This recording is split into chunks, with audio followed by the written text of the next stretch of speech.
কম আছে, কম্পিটিশন করে চুরি করে।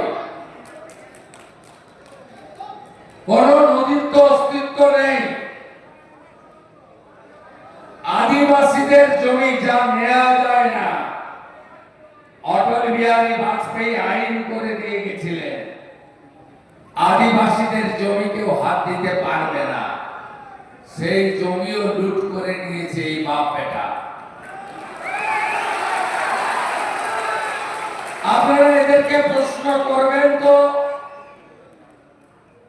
100 দিনের কাজে কেন্দ্রের কংগ্রেস সরকার দিয়েছিল 4 থেকে 14,000 কোটি টাকা। মোদীজির নেতৃত্বে বিজেপি সরকার 14 থেকে 22, 54,000 কোটি টাকা দিয়েছে। টাকাগুলো গেল কোথায়? আপনারা প্রশ্ন করবেন তো,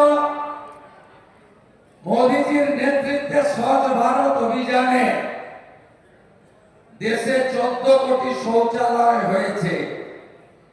পশ্চিমবঙ্গে 72 লক্ষ শৌচালয়ের জন্য টাকা দেওয়া হয়েছে। আপনাদের এলাকার কোন মানুষ এই স্বচ্ছ ভারতের শৌচালয় পায়নি কেন? আপনারা জানতে চাইবেন না? প্রধানমন্ত্রী আবাস যোজনা 40 লক্ষ বাড়ি দিলেন মোদীজি, 30,000 কোটি টাকা। তৃণমূল নেতাদের গোয়াল ঘর তো দেখিয়ে টাকা নিয়ে নিল। তৃণমূল নেতাদের